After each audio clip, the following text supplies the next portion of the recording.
matériaux biosourcés trouvent aujourd'hui de multiples applications dans le domaine du bâtiment, notamment en tant qu'isolant.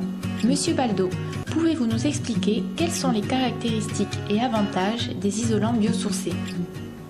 Alors, les isolants biosourcés, ils sont issus de matières végétales ou animales et très souvent, ils sont issus de filières courtes. Donc, c'est-à-dire que le réseau d'approvisionnement est assez proche du réseau de fabrication et ensuite de distribution. Donc, du coup, ce sont des matériaux qui ont un impact limité sur l'environnement.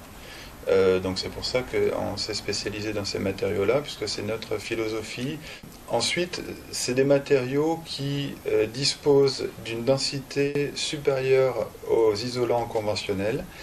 Et cette densité, elle va apporter un déphasage dans la maison, c'est-à-dire que le temps que va mettre la chaleur de l'été à rentrer dans la maison va être 2 fois plus supérieur au temps qu'elle va mettre avec un isolant conventionnel, type laine minérale ou polystyrène. L'avantage de ces matériaux-là est qu'il va apporter un confort d'été supplémentaire et très appréciable dans notre région.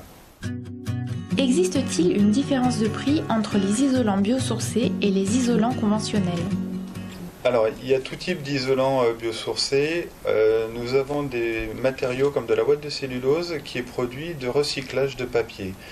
Donc, à partir du moment où on recycle un déchet, il y a forcément un coût d'achat de matières premières qui est inférieur à d'autres matières premières.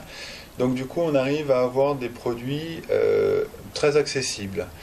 Et en termes de produits finis, si on va comparer un chantier de ouate de cellulose et un chantier de laine minérale, on va être sur des coûts quasiment similaires. Par contre, au niveau performance énergétique, un large avantage par rapport à la ouate de cellulose qui va avoir une couverture totale et qui va apporter un confort d'été très appréciable. En ce qui concerne les autres isolants biosourcés, tels que la laine de bois, le chanvre, le liège,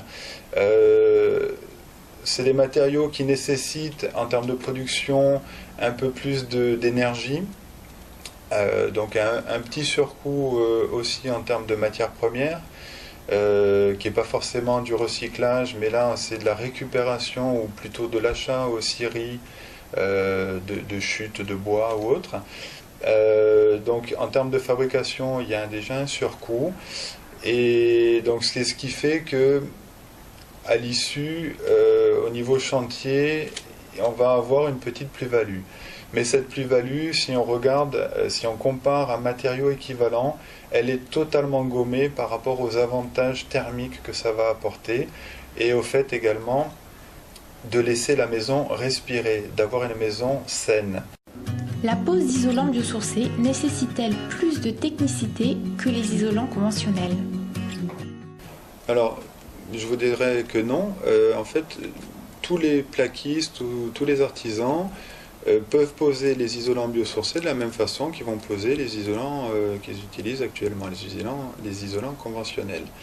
Que ce soit le liège ou la laine de bois, on va pouvoir les poser sur des parois opaques, donc derrière des cloisons, sur un plancher de comble ou sous une toiture.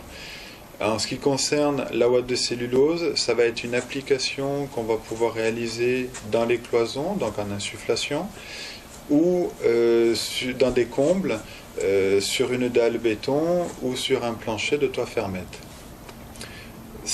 La ouate de cellulose est posée à l'aide d'une machine qui est une cardeuse dont on est équipé et donc qui nous permet de faire un soufflage ouvert dans des combles notamment et d'apporter une bonne couverture à toute la superficie.